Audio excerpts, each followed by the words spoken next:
Bom dia a todos. Mais uma vez estamos aí juntos, né, reunidos para poder estar refletindo aí na palavra de Deus nessas primeiras horas da manhã. Hoje é sexta-feira e a palavra que eu trago hoje para a gente poder refletir se encontra em Filipenses 2, do 7 ao 8. Se você tiver sua Bíblia e puder acompanhar, tá? Se lê, pelo contrário, ele abriu mão de tudo que era seu e tomou a natureza de servo, tornando-se assim igual aos seres humanos. E, vivendo a vida comum de um ser humano, ele foi humilde e obedeceu a Deus até a morte. Morte essa de cruz.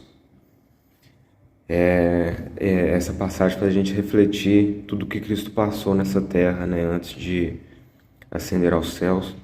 E essa breve reflexão nos mostra que, mesmo ele sendo o rei do universo, ele se fez comum, né? Se tornou carne, se tornou criatura, por um breve momento, para poder nos salvar do pecado, né?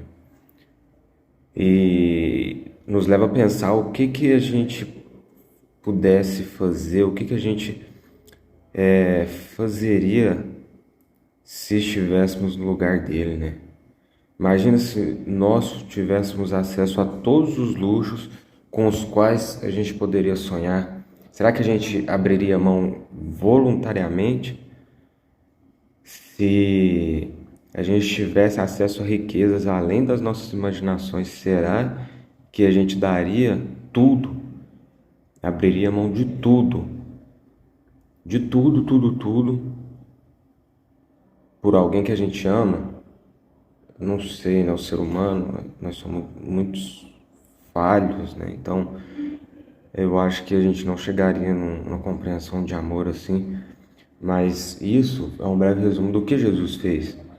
Jesus, ele desistiu de todos os privilégios divinos que ele tinha, temporariamente, né? Para que pudesse estar com o seu povo, com a sua criação, para que pudesse pagar a dívida deles e resgatá-los de volta para si.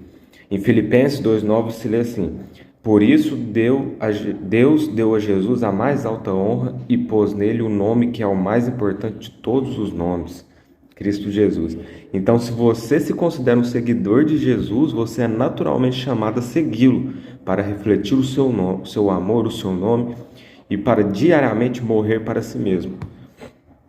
Na época que a gente se encontra hoje, essa parte que diz morrer para si mesmo, hoje em dia seria se negar algum gosto, né? Se negar algo interno que está cortando sua conexão com Cristo.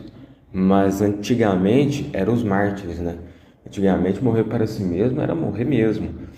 Até hoje a gente vê alguns mártires, mas antigamente, se você era declarado seguidor de Cristo, qualquer parte que você ia, você era declarado como herege e era morto. Era simples assim.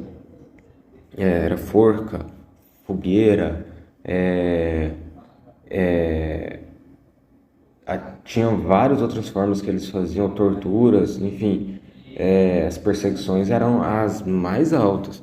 Então, quando você era chamado para seguir a Cristo, você renegava tudo e seguia somente a Cristo, e geralmente o fim da sua vida era a morte, e às vezes uma morte bem dolorosa.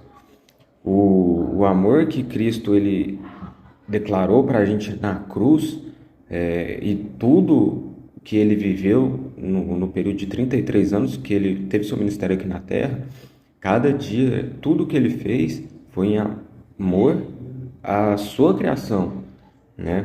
Embora o chamado para morrer possa ser literal em alguns casos, na maioria das vezes é simbólico. Significa que a gente deve desistir do que queremos em favor de algo que pode ter um impacto eterno. Jesus ele ensina que a gente deve abrir mão dessa vida terrena para poder agarrar a vida eterna, né?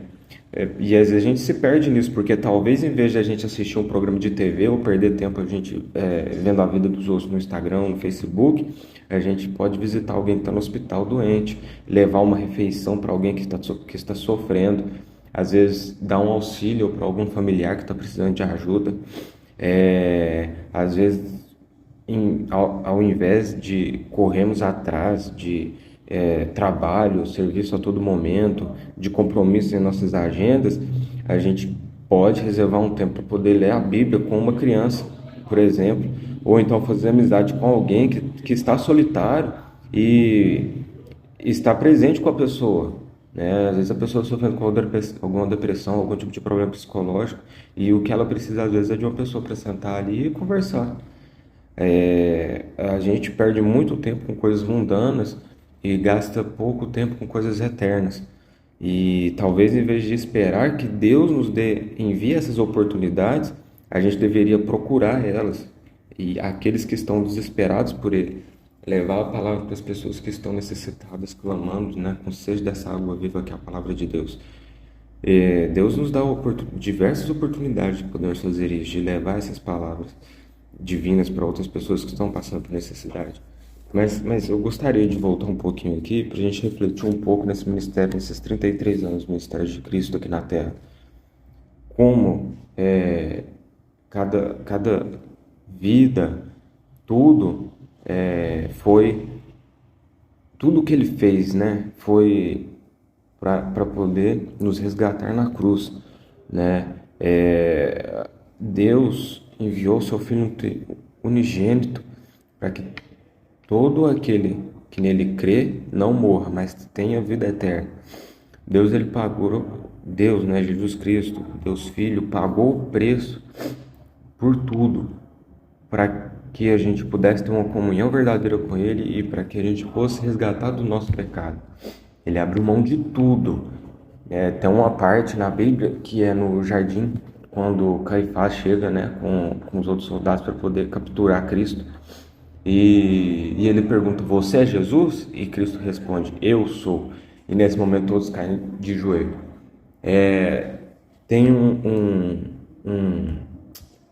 não seria uma visão, mas tem uma passagem no livro que eu li, que fala que naquele momento todos as hostes celestiais estavam a postos. Miríades e miríades de anjos estavam a postos, só esperando uma palavra de Cristo para poder desvencilhar o ataque contra a raça humana. Vocês têm noção disso? Eu fico imaginando Cristo ali, naquele momento tão conturbado, naquele momento de depressão profunda que ele se encontrava, naquele momento de angústia profunda que ele se encontrava, vendo seus algozes ali na sua frente, e todos os anjos, todas as hostes celestiais preparados para poder atacar, e Cristo não. Cristo, ele vai como um cordeiro mudo ao batedouro. Ele diz, sou eu, e ele, né, segue ali o que tinha sido pré-determinado para ele, e pedindo a todo momento, né, força ao Pai. E o que a gente faz hoje em dia para Cristo? Às vezes pouca coisa, né? Às vezes achar que estamos fazendo um devocional e dedicando nossa vida um pouco no estudo da Bíblia durante o decorrer de poucos minutos do dia já é muito. Mas às vezes não é. Não é, a gente precisa fazer mais, a gente tem muita coisa para poder fazer, para poder adiantar a volta de Cristo a esse mundo.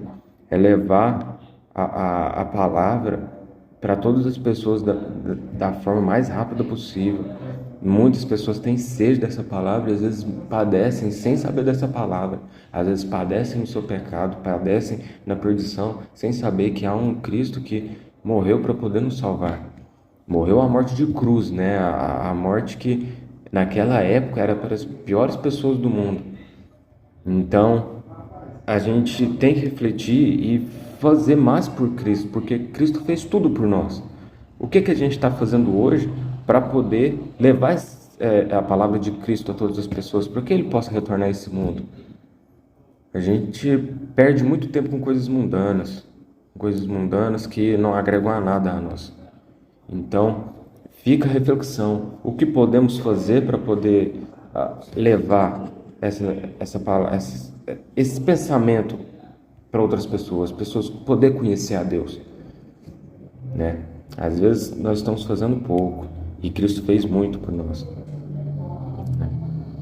Então, esse é o pensamento de hoje, né? Que se esse pensamento chegou até você, louvado seja Deus, foi por Deus, não foi por mim, nem por nada, foi Cristo que encaminhou essa mensagem até você. que se ela te tocou de alguma forma, te auxiliou de alguma forma, se você se sentiu tocado por ela, encaminhe para outra pessoa. Como eu disse, temos que propagar a palavra de Cristo o mais rápido possível. E tem pessoas que estão sofrendo, né, implorando por, por um caminho de luz, e Cristo é essa luz, mas às vezes a pessoa não conhece. Então, encaminha para ela, para que ela possa escutar, refletir, e às vezes procurar mais na Bíblia Sagrada, né? Às vezes eu acho que quando a pessoa toma um próprio impulso, né, de pegar a Bíblia e ler, ou fazer um breve estudo e pedir auxílio ao Espírito Santo, o Espírito Santo guia. Se a pessoa tiver um coração verdadeiro ali, uma solicitação verdadeira, Deus vai atender, vai atender e vai mostrar a ela o caminho correto que ela deve seguir, né? E fora que a palavra de Deus é um conforto imenso para a gente estar passando por tribulações ou dificuldades na vida. Mas é isso. Se você gostou, compartilhe aí com a pessoa que você ama, que você gosta, que você acha que precisa dessa palavra. E vamos espalhar o evangelho ao mundo, né? E que Cristo ele possa se fazer presente na vida de todas as pessoas, certo? Fico por aqui e a nossa reflexão sempre, né? No final, que Cristo deixou pra gente: no mundo tereis aflições, mas tende bom ânimo. Cristo venceu o mundo. Fiquem com Deus.